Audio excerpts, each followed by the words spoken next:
जय हिंद दोस्तों। YouTube online learning platform शिखर academy में मैं आलोक आप सबका स्वागत करता हूं। आप सबको प्यार भरा नमस्कार। उम्मीद है सब लोग अच्छे होंगे। और आज की हमारी क्लास जो है वो मणिपुर के हिंसक जो प्रदर्शन है उसके फलस्वरूप क्या किया गया कि मणिपुर में अनुच्छेद 355 को लागू कर दिया गया है। ठीक है, तो अनुच्छेद 55 संविधान में क्या प्रावधान रखता है, उसके नियम क्या हैं, प्रतिबंध क्या हैं, उनके बारे में हम इस वीडियो में देखेंगे। ठीक है, तो ये वीडियो जो है वो ये क्लास आपकी करंट अफेयर के साथ साथ पॉलिटी की क्लास जो है पॉलिटी से रिलेटेड होगी। ठीक है, तो सबसे पहले देखते हैं कि अनुच्छेद 355 जो है, ठीक है, इसकी चर्चा जो है वो क्यों की जा रही है। ठीक, तो सबको पता होगा कि मणिपुर जो राज्य है वहां पे कुछ कारण हैं जिनकी वजह से कुछ प्रदर्शन हो रहे हैं, हिंसा हो रही है। और आप न्यूज में भी देखे होंगे, जो मणिपुर की एक बॉक्सर हैं MC मैरी कॉम, उन्होंने ट्वीट करके हमारे प्रधानमंत्री जी से और जो प्रमुख नेता हैं उनसे क्या था, सहायता भी मांगी थी कि माई स्टेट इज बर्निंग, तो ऐसा करके उन्होंने ट्वीट भी किया था। ठीक है, तो वहां से ये चीजें जो है वो सामने आती हैं।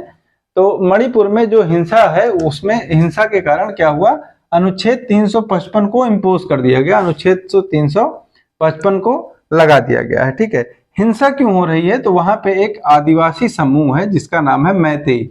ठीक है, समूह का नाम क्या है, मैतेई, जिसको क्या है कि ST, ठीक है, मतलब अनुसूचित जाति में का दर्जा जो देने की जो है मांग है वो लगातार उठाई जा रही है। और उस मांग की वजह से क्या हुआ है, यहाँ पे ये जो प्रदर्शन है वो हो रहा है। ठीक है, तो सबसे पहले देखते हैं कि अनुच्छेद 355 आखिर है क्या।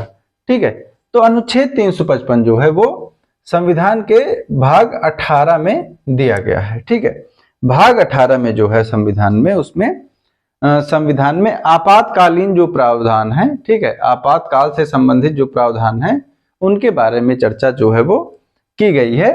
और इसकी जो चर्चा है वो अनुच्छेद 360 तक की गई है। ठीक है, 360 तक वित्तीय आपातकाल तक जो है इनकी चर्चाएं की गई हैं। तो इसी में जो है वो आता है आपातकालीन प्रावधान में अनुच्छेद 355। ठीक है, मतलब अनुच्छेद 355 को संविधान के भाग 18 में आपातकालीन प्रावधानों के अंतर्गत रखा गया है। ठीक, अब अनुच्छेद 355 क्या कहता है, ये बताता है कि जो संघ है, मतलब केंद्र सरकार, ठीक है, केंद्र का ये कर्तव्य होगा, वो अपना उसका दायित्व होगा कि कोई भी राज्य जो है देश के, ठीक है, 28 राज्य और जो यूटीज हैं उसमें कोई भी जो राज्य हैं, तो केंद्र सरकार का क्या होगा, कर्तव्य होगा कि राज्य का बाहरी आक्रमण से और आंतरिक अशांति से, ठीक है, बाहरी आक्रमण और आंतरिक अशांति से क्या करेगी, सुरक्षा करेगी। मतलब केंद्र सरकार का फर्ज होता है कि वो मणिपुर की व्यवस्था को देखे। ठीक है, दूसरा क्या है कि केंद्र सरकार जो है, ठीक है, ठीक, केंद्र सरकार क्या है, जो राज्य होगा उसको अपने संघ के कानूनों को और नियमों का मतलब अपने राज्य में पालन कराने के लिए आदेश दे सकता है। ठीक है, और इसको लागू किसके द्वारा किया जाएगा, तो इसको लागू किया जाता है राष्ट्रपति जी के द्वारा, जो भारत के राष्ट्रपति होंगे वो इसको लागू करते हैं। ठीक, फिर इसके जो कंडीशन है लागू कब होगा, तो जब बाहरी आक्रमण या फिर आंतरिक अशांति से किसको खतरा हो, देश को खतरा हो। ठीक है, बाहरी आक्रमण या फिर आंतरिक अशांति से देश की संप्रभुता, एकता, अखंडता, इन सबको अगर खतरा हो रहा है तो 355 को लागू किया जा सकता है। ठीक, दूसरा क्या है कि जब राज्य जो है, ठीक है, स्टेट जो है वो सेंट्रल के जो है केंद्र के दिशा निर्देशों का पालन ना करे, ठीक है, पालन क्या करे, ना करे, या फिर केंद्र के जो नियम है, कानून है, दिशा निर्देश है, उनका पालन करने में क्या हो जाए, वो असमर्थ हो जाए, ठीक है, पालन कर ही ना पाए, तो अनुच्छेद 355 जो है वो लगाया जाता है। ठीक है, अब अनुच्छेद 355 के तहत प्रतिबंध कौन कौन से हैं जो लगाए जाते हैं, तो क्या है कि केंद्र जो है, ठीक है, किसी भी राज्य के आंतरिक मामलों में हस्तक्षेप नहीं करेगा। ठीक है, उस राज्य के जो आंतरिक मामले होंगे उसमें वो हस्तक्षेप नहीं करेगा जब तक राज्य का तंत्र जो है वो विफल ना हो जाए।